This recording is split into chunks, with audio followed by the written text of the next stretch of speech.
Hola amigas y amigos, vamos a ver hoy el tutorial de la dialéctica y la historia en Marx. También es un tema difícil de resumir. En el anterior, en el de Hegel, lo era por su especial terminología. En este caso es por la dimensión histórica de Marx y de sus teorías, pero no solo en la historia de la filosofía, sino sobre todo en la historia general, en la historia de la humanidad, primero en Europa y luego en el resto del mundo, de los últimos 170 años. Por lo tanto, al ser una historia política, una historia de trascendencia social, concita enconados sentimientos y polémicas y movimientos, digamos, a favor y en contra muy encendidos. Pero nosotros nos vamos a ocupar, lógicamente, de su papel en la historia de la filosofía, que es lo que nos ocupa.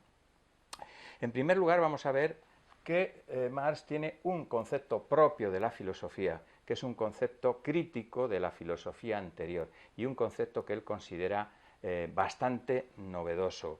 Ese concepto y esa crítica vienen contenidos en una de las frases más famosas de la historia de la filosofía y en concreto de Marx, la que más se cita quizás de Marx, que es la tesis onceava de las tesis sobre Feuerbach. Y es una famosa tesis que dice así: los filósofos no han hecho más que interpretar de diversos modos el mundo, pero de lo que se trata es de transformarlo. Es decir, que para Marx el papel de la filosofía no es la contemplación de la verdad, el hallazgo y la contemplación de la verdad. Ese es, digamos, un medio para el verdadero fin de la filosofía, que es transformar esa realidad en un sentido social, en un sentido de justicia social, de progreso en lo social, no solo en lo económico, que es como muchas veces se entiende el progreso, ¿no? Que haya más dinero, sino sobre todo en la justicia social. Bien, es una tarea, por lo tanto, revolucionaria la tarea de la filosofía. ¿Por qué esa tarea ha sido despreciada o no se ha cumplido o ha sido, digamos, muchas veces olvidada por la filosofía? Porque muchas veces la filosofía, dice más, de ahí su crítica, ha formado parte de la ideología del poder. La palabra ideología, si se toma en un sentido más general, pues es un conjunto más o menos organizado de ideas, ¿no? Y por lo tanto casi es un sinónimo de filosofía. Se habla de la filosofía de la empresa o de la filosofía de este proyecto y también se puede hablar de la ideología de esa empresa o de ese proyecto. Pero la ideología del poder es algo más concreto. Es el conjunto de ideas que una sociedad, o mejor dicho, las clases dominantes de una sociedad utilizan para justificar el orden establecido, para encubrir las injusticias que ese orden o las deficiencias que ese orden pueda tener y para perpetuarlo, para reproducirlo, es decir, para que se siga manteniendo en las generaciones sucesivas. En este sentido, la filosofía, algunas filosofías, han contribuido a lo que antes hacían los mitos y las religiones, que es justificar el poder establecido. Tenemos ejemplos muy claros, ¿no? Pues en el antiguo Egipto, tanto las tradiciones míticas como la religión oficial decían que las tierras eran de los dioses, pero que los dioses se las daban a administrar a faraón o a los faraones, y que estos, pues por medio de un, digamos, artilugio de un funcionariado religioso, pues administraban todos los aspectos de la vida económica. Un orden social muy rígido, que duró muchos siglos, milenios, justificado por la religión. Un ejemplo de ideología del poder, pues más actual, es el racismo, que por cierto, aunque es moderno, es decir, de la época del esclavismo, los siglos XVII en adelante, pues sigue teniendo sus coletazos hoy en día, por desgracia. El racismo es la ideología del poder esclavista en la edad moderna. cuando se utiliza masivamente a poblaciones de origen africano para trabajar en las plantaciones de América.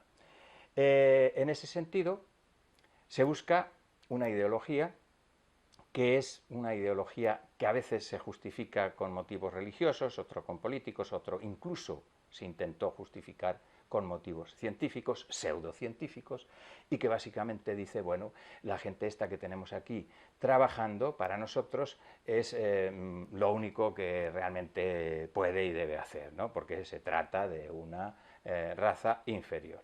Esa ideología supremacista es ideología del poder, y está muy claro qué es lo que pretende, ¿verdad?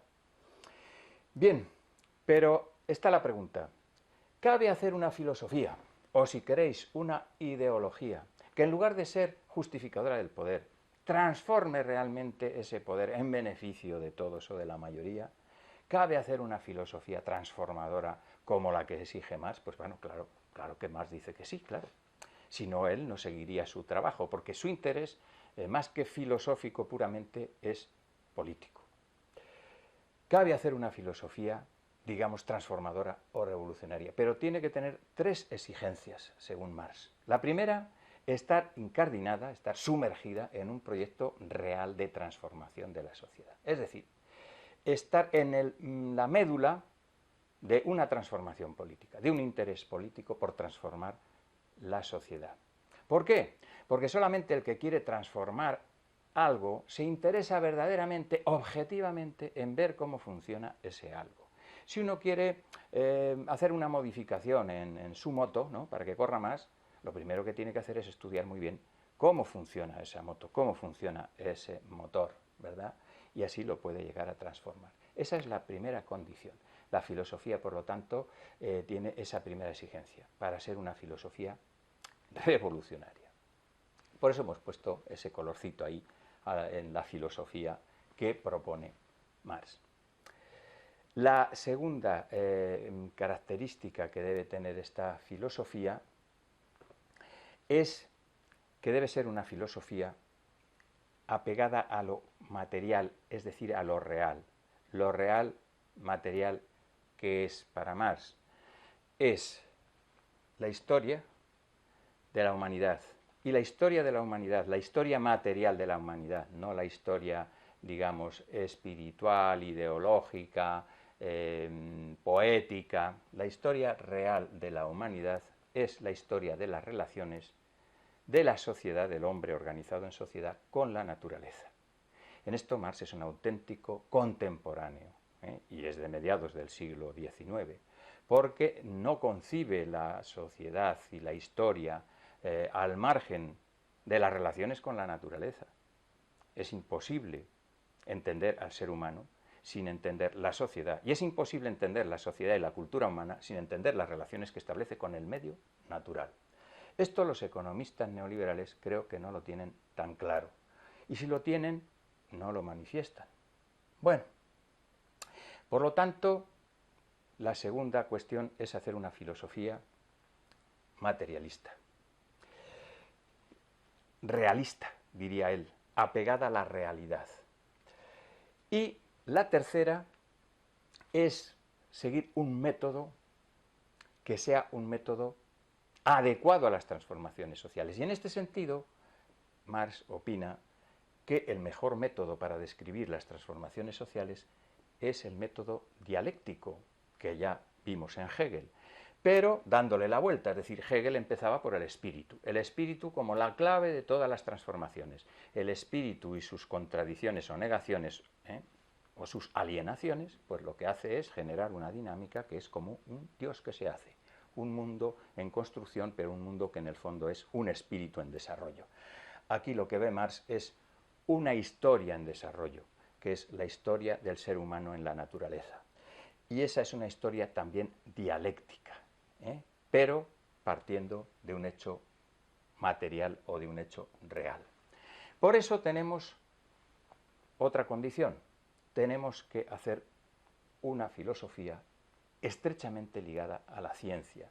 Fijaros que todas las grandes filosofías, lo hemos visto en la Edad Moderna, ¿no? Lo hemos visto con Kant, gran lector de Newton, lo hemos visto con Descartes, con Spinoza, con Leibniz, con todos los filósofos del Renacimiento, de la Edad Moderna, incluso de la Antigüedad. La filosofía funciona muy bien cuando está también apoyada en la ciencia. Pero, ¿qué ciencia específica hay de la sociedad, así entendida? Una ciencia que también tuvo que crear más, una ciencia nueva, la economía política. Es decir, el análisis científico, el análisis desde el punto de vista materialista histórico de la sociedad y de la historia. Lo vamos a ver con la ayuda de estos gráficos que tenemos aquí. Este representa una especie de invernadero, ¿no?, donde tenemos el subsuelo, donde están las raíces y donde están todas las sustancias de las plantas. Aquí además tenemos las plantas en sí mismas, porque una planta sin raíces no existe, ¿no? Esto es lo que podemos llamar la infraestructura. En la sociedad, ¿qué es la infraestructura? Pues es el medio natural, geográfico, el territorio.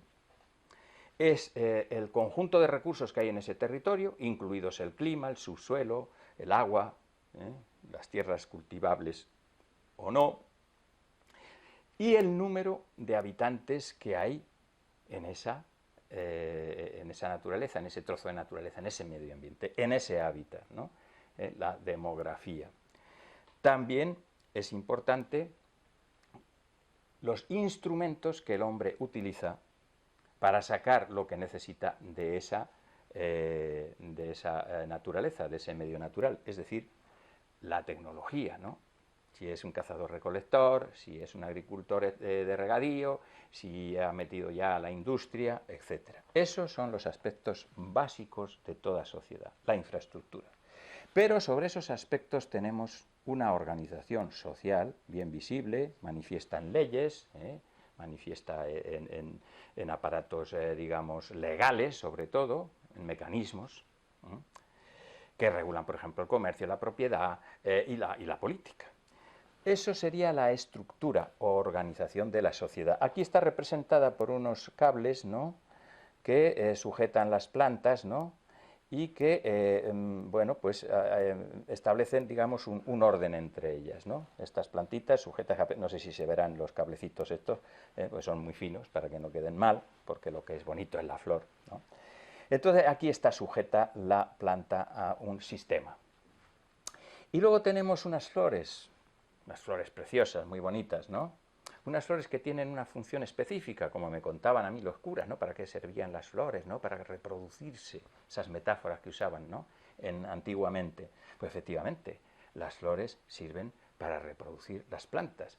Y esto mismo es lo que hace la ideología del poder. La ideología del poder es una cosa muy bonita, porque claro, hay que adornarlo, es un vestido de la sociedad, de las cosas, lo viste de todo muy bonito. Este es el mejor orden posible, esta es la mejor nación posible, América primero, o mi país primero, o qué grandes somos. Bueno, pues todas esas tonterías que dicen muchas veces los políticos para ganar votos, eso es la ideología. Son unas flores muy bonitas para que el sistema se reproduzca, porque si es bueno, si tú lo ves como bueno, pues desearás que ese sistema se reproduzca. Aquí tenemos entonces lo que podríamos llamar la estática social. ¿Cómo es una sociedad? Una radiografía de la sociedad. Pero esa radiografía debe incluir otra cosa, que es la dinámica social. Las sociedades, a pesar de que procuran mantenerse, sobre todo los que están en el poder procuran mantenerse siempre idénticas, nunca pueden mantenerse idénticas por muchos factores de la infraestructura, de la estructura, incluso por factores ideológicos, ¿no? El caso es que hay contradicciones. La contradicción, sabéis que es la base del movimiento dialéctico. Hay un orden o hay un hecho, ese hecho genera una contradicción, es decir, su contrario, y se establece una lucha que se supera en un tercer momento, en el momento en el que se produce, digamos, una síntesis de lo antiguo y aparece algo nuevo. Bueno, para ver esa dinámica hemos hecho otro dibujito, que es el dibujo de la pirámide, que representa las clases sociales, porque las contradicciones y la dialéctica de la historia, según Marx, obedecen a las luchas entre las clases sociales. Cuando la distribución del poder, los recursos, es manifiestamente injusto, o cuando hay causas que producen una alteración grave del orden, en detrimento de mayorías, pues hay, lógicamente, movimientos revolucionarios, movimientos de transformación. Por lo tanto, vemos aquí una especie de escala de las sociedades. Aquí hemos representado una escala muy típica de la época de Marx, y también de nuestra época, pero en medios sociales, digamos, que están empobrecidos, sociedades que mantienen una gran, digamos, injusticia social. Entonces, lo de abajo, como podéis sospechar, son las clases bajas. Las clases bajas, me tiembla el pulso. Incluso muchas veces los pobres. Pobres o gentes que viven en una supervivencia, viven en un medio depauperado o sin recursos, que dependen totalmente de los demás, que no tienen recursos propios y por lo tanto son objeto de abusos, porque así es la condición humana muchas veces, ¿verdad? Luego tenemos una estructura de una clase media que se divide. Clase media,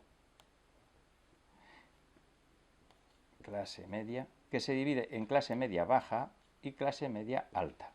La clase media alta, pues claro, ya está muy cerquita del poder, y entonces la clase alta, la clase dirigente, forma una minoría que tiene su influencia en las otras clases, pero que efectivamente no puede evitar las contradicciones, sobre todo con las clases bajas.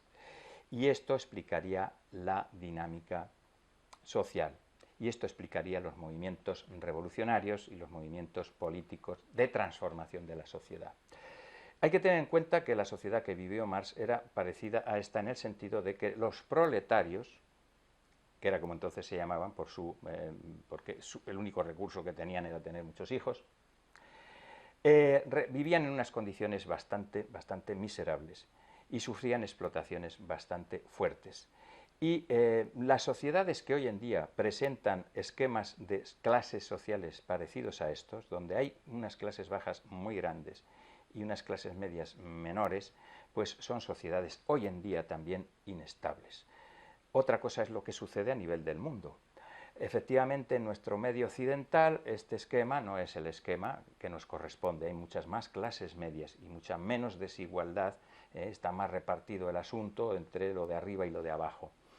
Pero si contemplamos el mundo a nivel global, veremos que esto puede pasar a veces con las naciones, es decir, que hay muchas naciones que tienen un sistema realmente muy débil, y que también sufren abusos económicos por parte del orden internacional, de los mecanismos de comercio, de distribución del trabajo, de monetarios, de las rentas, es decir, por el orden económico mundial. Y entonces tendríamos este esquema, podríamos tener este esquema un poco a nivel mundial. Y esto es algo que predijo Marx. Marx fundó, como hemos dicho, una nueva ciencia que se estudia en las facultades de economía. Bueno, espero que se estudie, porque si no, no sé qué se estudia, que es la economía política, es decir, una ciencia que explica cómo funciona la economía en el medio social. Y Marx predecía esto mismo que estamos hablando aquí ahora, que es que el capitalismo, una de sus características es que tiende a la concentración del capital, del poder económico. Esa concentración se ha dado hoy y se ha dado a nivel mundial, como creo que nadie ignora. Bueno, amigos, pues yo creo que con esto podéis tener una panorámica de Marx en la filosofía y también podéis sospechar un poquito de por qué su papel en la historia pues fue un papel tan señalado, ¿no? Y tan ligado a movimientos transformadores. Que luego esos movimientos tengan sus más y sus menos, hayan actuado correctamente o se hayan desviado, hayan acabado de una manera o de otra, no es culpa de Marx, que no vivió ninguna revolución personalmente. Bien, El próximo tutorial será de una figura contrapuesta no solamente a Marx, sino a casi toda la historia de la filosofía occidental, al cristianismo, a la cultura occidental. Es la figura tan, digamos, crítica de Nietzsche. Hasta entonces, pues.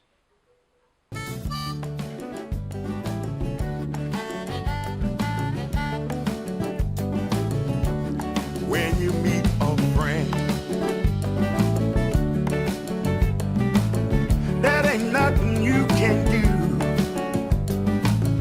That ain't nothing you